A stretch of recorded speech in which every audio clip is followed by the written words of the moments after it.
There is a force within you that society has never taught you to use. An energy so potent that the ancients called it sacred fire, the alchemists called it primordial force, and Napoleon Hill called it the hidden secret of the men who conquer empires. This force is not in a self-help book, it is not in a P, it is not in an external guru. It is pulsing in your veins right now, as you watch this video. And the question that will define the rest of your life is this: are you going to continue wasting this energy in the most primitive way possible, or are you going to learn to transmute it and become who you were really meant to be? Imagine a container full of boiling water. This water can evaporate, dissipate into the air, disappear without a trace, or it can be channeled through pipes, move turbines, generate electricity, illuminate entire cities. Sexual energy works exactly like that. It is neutral in its essence, but devastating or revolutionary depending on its direction. For 180 days, men around the world embark on a journey that challenges everything modern culture has taught us about pleasure, gratification, and masculine strength. They chose to retain. They chose not to release. They chose to go through the discomfort, face their shadows, and discover what happens when you stop being a slave to impulse and become master of your own vital energy. What happened to these men was not just physical. It wasn't just psychological. It was a complete metamorphosis of consciousness, a reorganization of identity, a reconnection with an inner power that most modern men will never experience. Because the inconvenient truth is this: we live in a society designed to drain your vital energy. Pornography is a click away. Compulsive masturbation is normally seen as health. Instant pleasure is sold as freedom.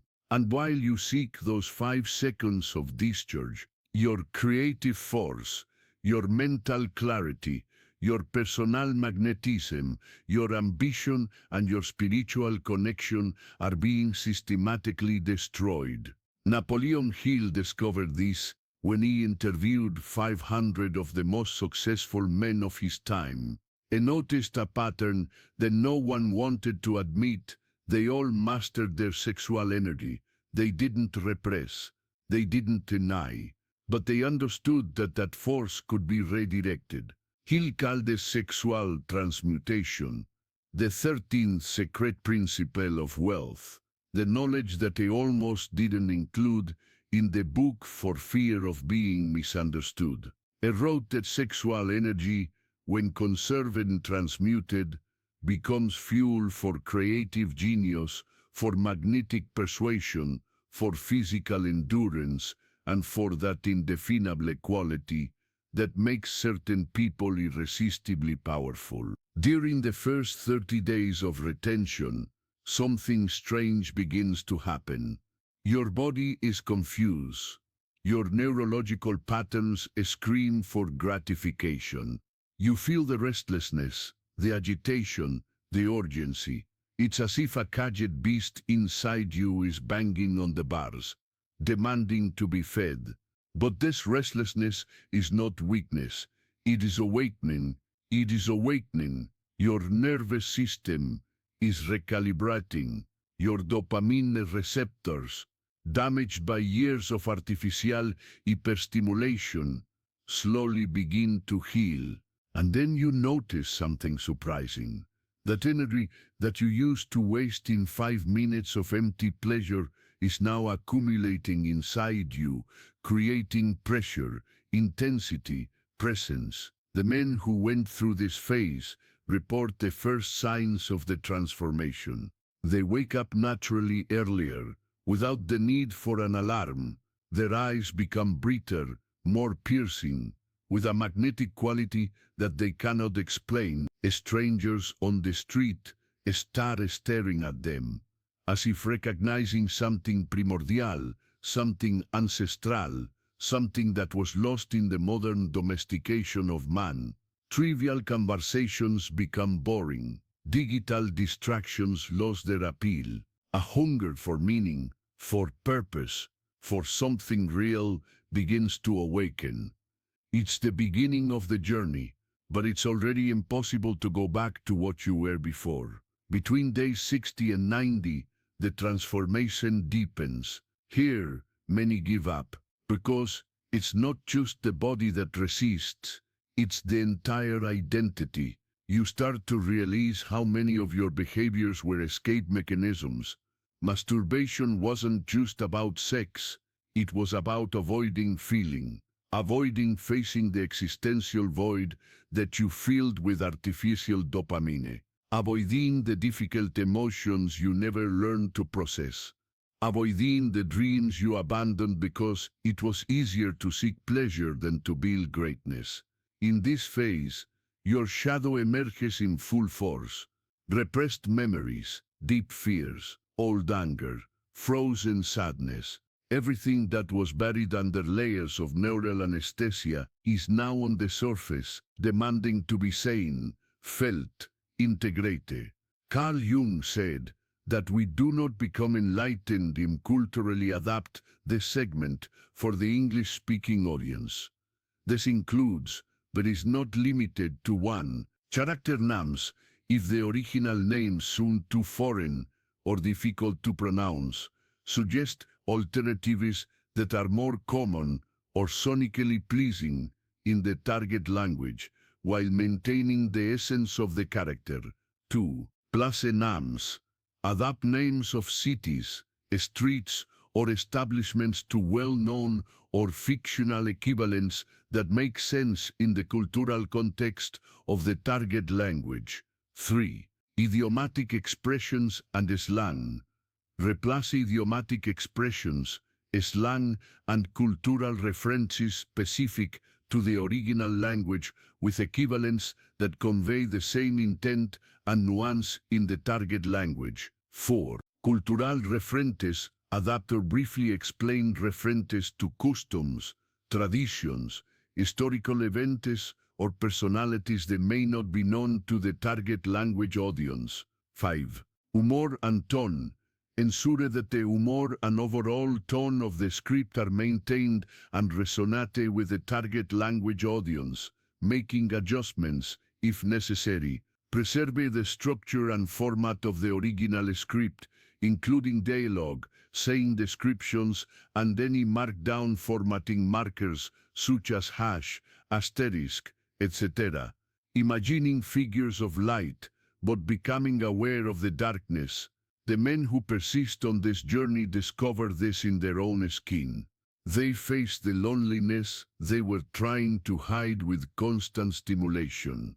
They face the shame they carried about their sexuality, programmed by years of religious guilt or extreme cultural permissiveness. They face the fragility of the modern male ego built on external validations and fleeting pleasures. And on the other side of this psychological abyss, something extraordinary begins to form, a new center of internal gravity, a presence that doesn't need approval, a force that doesn't depend on external stimuli, a man who is, for the first time in his adult life, truly awake. At 100 days, the accumulated energy begins to manifest in unexpected ways. Your mind becomes as sharp as a blade. Ideas arise spontaneously, creative connections that once seemed impossible are now obvious. You start projects you've been putting off for years. You write, you create, you build, you train, with an intensity you haven't felt since adolescence. Your body transforms, not just from the discipline of exercise, but because vital energy is being redistributed. Muscles respond faster. Recovery is more efficient. Your face changes, literally. Features become more accentuated. The jawline seems more defined. The eyes carry a depth that wasn't there before. It's not an illusion. It's biochemistry. It's energy. It's the physical manifestation of an internal force that has stopped being wasted and has begun to be cultivated. But the most profound transformation happens in your relationships with people. You no longer need to prove anything. You don't need to impress. You don't need to seduce anxiously or desperately. There is a quietness in you that people feel instinctively. Women perceive it. They can't explain it, but something has changed. You are no longer emanating neediness, lack, sexual desperation disguised as confidence. You are emanating contained power, presence, that quality the ancients call virtus, the vital force that distinguished leaders from followers, warriors from victims, men from boys. And ironically, the less you seek, the more you attract. The less you need, the more you receive. It's the paradox of transmutation. By guarding your energy, you become more abundant in all areas of life. Napoleon Hill observed this phenomenon in the industrial giants he studied. He realized that the most magnetic, most persuasive, most successful men had something in common. They rigorously controlled their sexual energy, not out of religious moralism, but out of strategic pragmatism. They knew, intuitively or consciously, that every time they released this energy prematurely, they lost a portion of their creative power. Hill wrote that men rarely achieve extraordinary success before the age of 40 precisely because it takes decades to master the sex drive. Those who learn early achieve early. Those who never learn remain trapped in cycles of mediocrity, always seeking the next pleasure, never building anything lasting. And here is the truth that no one wants to hear. Compulsive masturbation is not just a neutral habit. It's a massive energy drain. Every time you release, you are telling your nervous system that the goal has been achieved, that the mission has been accomplished, that there is no need to strive any further. Your brain doesn't distinguish between real sex and simulation. Do it. You have just passed on your gains, fulfilled your biological purpose. Now you can relax and vegetate. Post-orgasm lethargy is no coincidence. It's biology. And when this becomes a daily pattern, you are essentially sabotaging your own ambition, creativity, and life force in a systematic way. At 150 days, men on this journey report something almost mystical, a deeper connection with intuition, vivid dreams, loaded with symbolism, synchronicities that defy rational explanation. It's not magic. It's what happens when you stop numbing your consciousness with artificial dopamine and start operating on more subtle frequencies of perception. Sexual energy, according to Eastern traditions, is closely linked to creative and spiritual energy. The Taoists called it Jing, the vital essence that can be refined into Qi, life force, and then into Shen, enlightened spirit. The yogis spoke of Kundalini, the serpent of fire dormant at the base of the spine, which, when awakened and guided correctly, traverses the chakras and leads to enlightenment. Napoleon Hill, even without using this language, was describing the same process, the transmutation of sexual energy into genius. But let me be absolutely clear about something. This journey is not about repression. Repression is denying the energy, pushing it down, pretending it doesn't exist. This creates neurosis, rigidity, fanaticism. Transmutation is different.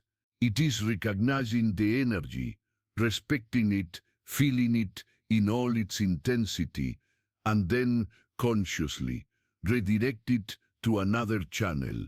It's like a martial arts master who doesn't try to eliminate aggression but transforms it into discipline, precision, controlled power. You're not killing the desire, you're elevating it. You are allowing it to express itself in more sophisticated, more creative, more transformative ways than a mere 5-second physical spasm. At 180 days, something remarkable happens. The battle ends, not because you conquered the desire, but because you integrated with it. Skawel energy is no longer an enemy to be fought or a master to be served. It is simply part of you, a force that you can access, direct, use consciously. You no longer need your own discipline to not relapse because there is no more appeal. The old neural pattern has been completely rewritten. You have literally become a different person. Your identity has changed. You are no longer someone who is trying to stop masturbating. You are someone who has transcended that pattern entirely. And if you're hearing this and feeling something stirring inside you, if there's a part of you that recognizes this truth, even if your rational mind resists, then you need to understand something. This journey is not optional if you want to live to your full potential. It is not a spiritual luxury for monks or mystics. It is the foundation of personal power, mental clarity, creative strength. And that is exactly why this knowledge is so suppressed. A society of weak men, dependent on dopamine, slaves to impulses, is an easy society to control. Powerful, centered men, masters of their own energies, are dangerous to structures that depend on conformity and mediocrity. If you're feeling the call to start your own transformation, if you're realizing that you've wasted years of your life in cycles of empty gratification while your dreams slowly died, then do this now. Subscribe to this channel and turn on the notification bell. Because what I share here is not superficial entertainment. It is knowledge that can literally change the course of your life. Each video is a tool of transmutation, a map to regions of consciousness that you didn't even know existed. The community that is forming here is not one of perfect men, but of warriors on a journey, men who have chosen to face their shadows and reclaim their power. You don't have to do it alone, but you need to take the first step.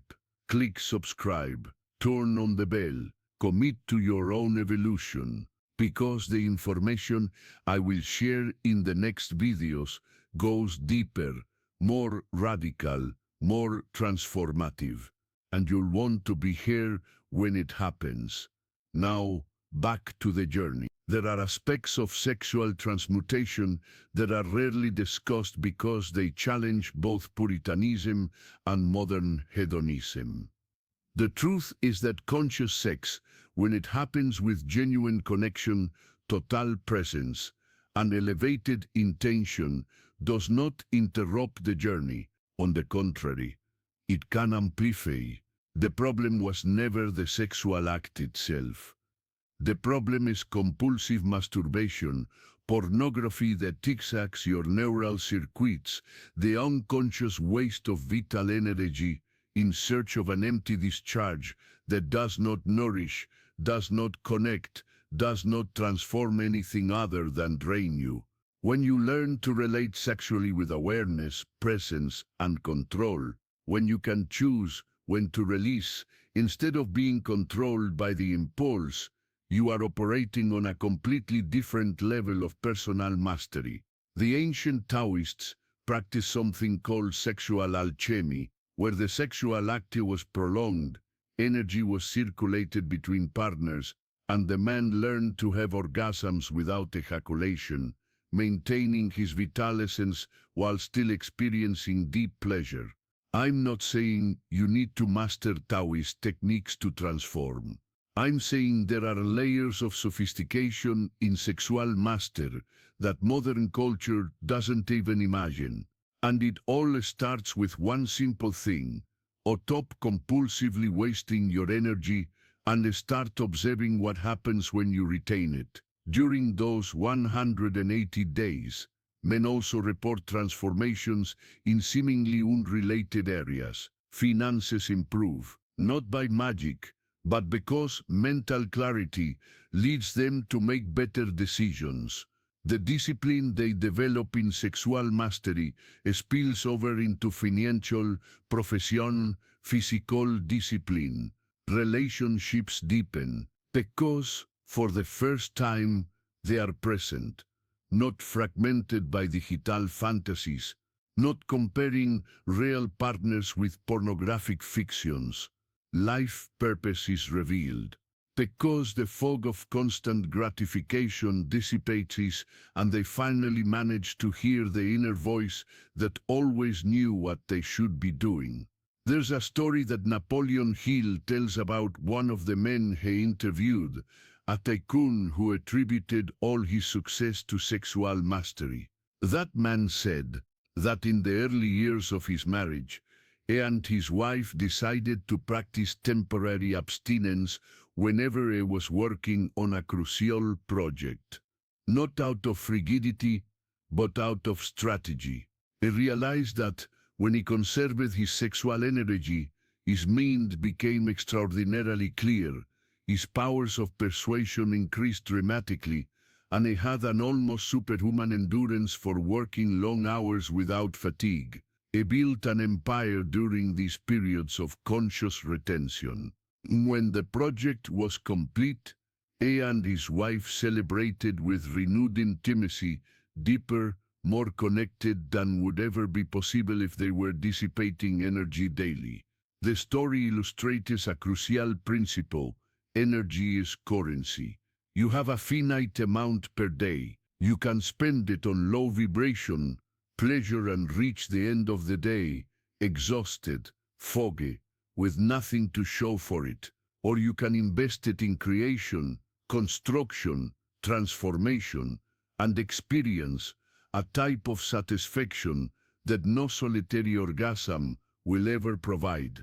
It's the difference between consuming and creating, between being passive and being active, between being a slave and being a master. At 180 days, the men who complete this journey face a new question: now what? Because you can't live in perpetual retention without purpose. The accumulated energy needs to be expressed, channeled, manifested. Some choose to continue indefinitely, making retention a lifestyle. Others choose to introduce a conscious sexuality with real partners, applying the principles of control and intention they have learned. There is no one right answer. What matters is that now you have a choice. Before, you were controlled by impulse. Now you control the energy. That is real freedom, not the hedonistic freedom to do whatever you want, but the stoic freedom to master yourself. And here is the deepest lesson of all. Everything in life works like sexual energy. Your ambitions, your anger, your fear, your sadness, your joy, all these forces can be dissipated unconsciously or transmuted consciously. The man who learns to transmute sexual energy is learning a universal principle of internal alchemy that can be applied to any aspect of existence. You are training the muscle of awareness, of observation, of elegant control. You are becoming the alchemist of your own psyche. Spiritual traditions have always known this. Monks took vows of celibacy, not to deny life, but to accumulate spiritual power. Ancient warriors abstained before battle to sharpen their ferocity. Renaissance artists channeled sexual passion into immortal masterpieces. Shakespeare, Michelangelo, Da Vinci, Tesla. All historical rumors suggest that these geniuses had complex relationships with sexuality, often channeling this energy into their creations instead of dissipating it conventionally. Coincidence? Or did they understand something that our hypersexualized culture has completely forgotten? Napoleon Hill was explicit: sexual energy is the most powerful of human emotions. When mixed with love, it creates art, literature, music of transcendent quality. When mixed with ambition, it creates empire, wealth, influence. When mixed with spiritual purpose, it creates saints, sages, masters. But when wasted on empty impulses, it creates nothing. It only drains, it only weakens, it only keeps you in a perpetual state of dissatisfied mediocrity. The inconvenient truth that closes this narrative is this: most men will never make this journey. They will read about it, they will feel inspired for 10 minutes, maybe try it for a few days, and they will return to old patterns, because real transformation requires going through discomfort. It requires facing the emptiness you filled with dopamine. It requires feeling the emotions you anesthetized. It requires discovering who you really are when you remove the layers of artificial gratification. And that scares most people more than anything external ever will. But you who have come this far, you who have felt something resonate in these words, you have a decision to make. You can close this video and return to the comfortable pattern of unconsciousness. Or you can take the first step of a journey that will redefine you completely. 180 days seems impossible now, but don't think about 180 days. Think about today. Cost today. Can you master your energy for one day? Can you observe the impulse without acting on it? Can you redirect that force into something creative, something constructive, something real? If so, then you are already on the journey. And tomorrow you do it again and again, until one day you look back and realize that you have become unrecognizable from the person who started. That is the promise of sexual transmutation. It's not about denying pleasure. It's about accessing an infinitely deeper pleasure, the pleasure of seeing yourself become who you were born to be, the pleasure of creating something meaningful, the pleasure of mastering yourself in a world of willing slaves, the pleasure of being fully alive, fully present, fully awake, with no need for anesthetics, distractions, or escapes.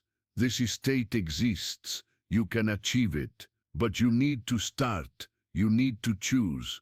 You need to commit not to perfection, but to the process. Not to never falling, but to always getting up. Not to becoming superhuman, but to becoming fully human, whole, integrated, powerful in your totality. The sacred fire is within you. It always has been. The only question is, will you let it dissipate, or will you learn to use it to forge something extraordinary? The inner warrior awaits your answer. The internal alchemist awaits your command. The life force that built pyramids, conquered empires, created timeless works of art, is coursing through your veins at this very moment. Don't waste it. Transmute it, and watch the world around you transform as you finally become master of yourself.